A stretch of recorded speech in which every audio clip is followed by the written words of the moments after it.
penulisan kita. Dari situ kadang-kadang sudah muncul ide-ide untuk mencari interaksi, menambahkan lebih komplit gitu loh. Oh tadi ada yang nulis ya tentang saya punya ini, jadi nambah idenya gitu loh. Jadi idenya untuk membuat introduksinya itu nambah karena sudah membaca tadi paper untuk discussion gitu Pak. Kenapa dia taruh di introduction di belakang?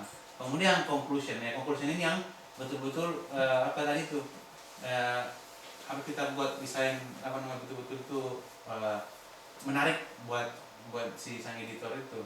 Kemudian kita membuat abstrak finalnya. Jadi abstrak yang tadi itu kita buang, abstrak finalnya itu sesuai dengan discussion introduction apa namanya riset dan discussion kita. Ini susunan bab pada saat penulisan. Nah, ini yang menarik ini.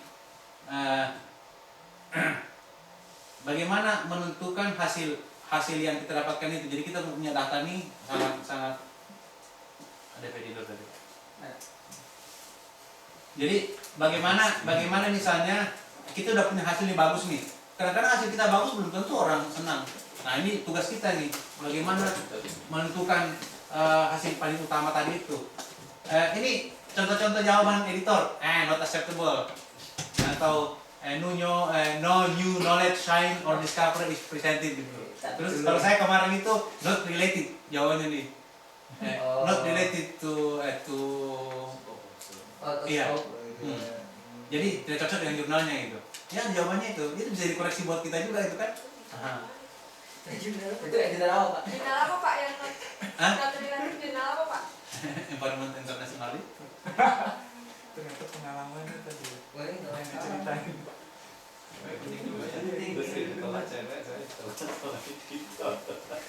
Kalau cewek memang kamu nggak itu nggak? Jadi kalau editor langsung itu Dikejar-kejar. apa tujuan riset kita itu? Apa tujuan riset kita ini yang harus diperjelas ketika apa namanya mau menampilkan hasil kita itu. Kemudian apa hasil paling penting yang kita dapat dari riset kita? Apakah hasil kita berbeda dan berkontribusi terhadap yang sebelumnya? Jadi ini tiga poin ini biasanya dijadikan poin utama untuk seorang editor. Nah, ini apa tujuan riset kita? Apa yang hasil yang paling penting dalam riset kita? Dan apakah berkontribusi secara internasional dalam dunia pengetahuan? Kemudian apakah hasil kita berbeda?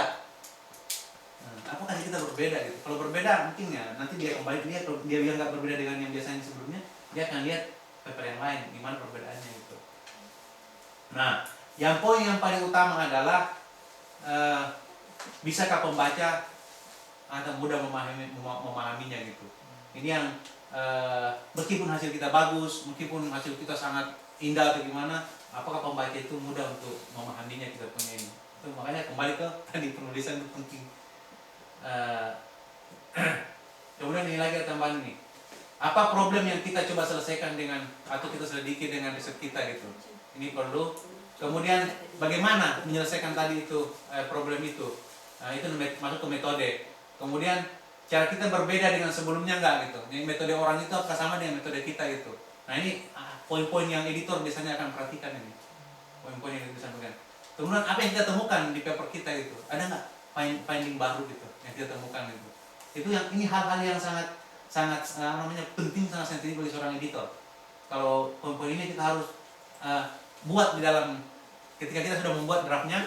Ini poin-poin tadi ini nih kita review lagi paper kita gitu. Review berulang-ulang paper kita ini apa nggak? Ini ada semua nggak nih semua di sini nih? Jelas nggak gitu? Ada dan jelas nggak? Bahasanya untuk menyampaikan ke orang jelas nggak gitu?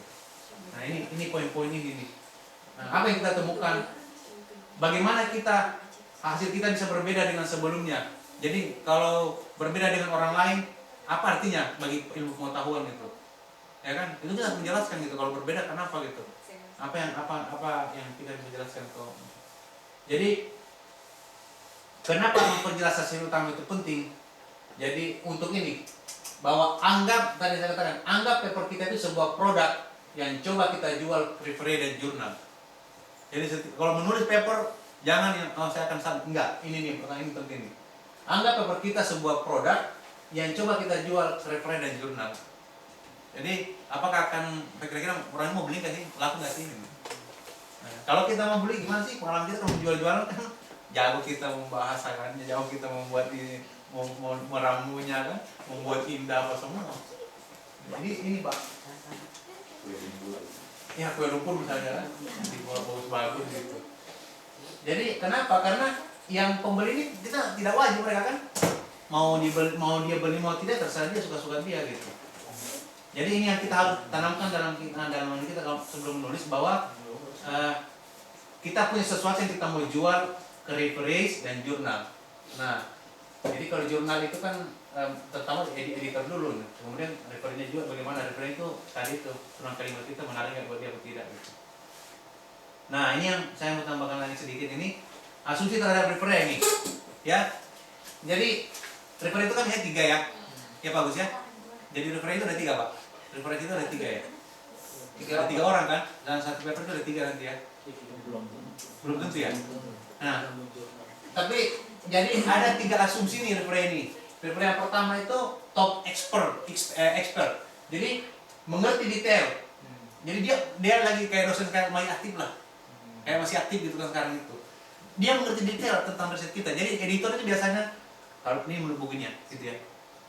Jadi editor top expert itu adalah editor itu mengirimkan biasanya yang memilih yang pertama itu adalah yang apa namanya, yang mengerti secara detail dengan kita punya paper, ya kan? Kemudian tapi dia sibuk gitu loh, si referensi 1 itu sibuk gitu, ya kan? Sibuk. Jadi dia lebih fokus kepada scientific point of view. Jadi dia lebih mengerti kesensitifnya aja. Dia tidak akan terlalu peduli bahasamu apa, grammarnya itu apa atau gitu. Nggak terlalu sampai mencoret-coret grammarnya lebih detail gitu. Ini referensi 1 ya. Yang yang top experience point of view-nya, kontennya aja. dari kontennya. Scientificnya kamu gitu loh. Mereka orang yang mengerti tentang kamu punya riset itu dikirim ke editor gitu. Tapi kan sebenarnya dalam jurnal itu sudah ada skor. Jadi menurut pengalaman saya, Iya. jadi kalau kita terima jurnal untuk disuruh mereview, itu kita sudah disuruhi Nama-nama orang. Betul. Nilai. Penilaian terhadap apa namanya jurnal yang model itu gitu kan. Artinya sebenarnya reviewer itu pada prinsipnya punya batas, punya rambu yang sama. Cuma masalahnya itu cepat atau enggak gitu aja dalam respon itu. Ya makanya Pak. Ini ada tipikal tiga-tiganya ini kemungkinan bisa terjadi sama reviewer Pak. Jadi yang pertama itu memang mengerti, tapi dia sibuk gitu. Orangnya sibuk sehingga dia lebih fokus kepada scientific review. Makanya kita harus mention ini bahwa reviewer itu ini semua ini potensial apa? Kemungkinan reviewer itu ini nih orangnya Pak Tenal. Jadi yang artinya bisa jadi bisa itu tadi Pak Tenal itu bisa juga yang satu bisa juga macam-macam yang bisa ada nih. Jadi misalnya detail expert itu kan misalnya orang-orang yang sudah pensiun, udah tua ya, sensi sudah pensiun misalnya. Itu juga kemungkinan bisa juga sebagai reviewer meskipun dia pensiun bisa juga dia masih kena bisa review sama seorang editor gitu. Nah, dia itu yang banyak waktu gitu. Karena dia sudah pensiun kan, dia banyak waktu. Sehingga dia akan lebih detail memeriksa kita punya ini. Jadi kita harus camkan bahwa reviewer itu ini semua ini ada kemungkinannya dia ada ini dalam review kita Pak. Artinya belum tentu cuma satu saja apa tipikal R1 aja belum tentu gitu. Bisa juga tipikal R3 gitu, bisa juga tipikal R2. Tapi artinya kemungkinan itu kita bisa asumsikan bahwa kemungkinan ini akan memeriksa paper saya tipikal orang ini gitu. Jadi ada yang banyak waktu, lebih detail, sehingga dia fokus, bisa saintifiknya juga fokus, bisa juga bahasanya Inggrisnya gitu. Nah itu tipikal yang kedua gitu, review yang kedua. Kalau kita yang menulis lebih baik kita berpikiran yang itu. Yang pertama Pak? Yang banyak waktu dan detail. Yang kedua. Nah, kalau dapat yang 3 kan untung di kita. Tapi Pak, ini juga kayak diri apa, kita kan harus mulai tampilkan 6 review misalnya gitu.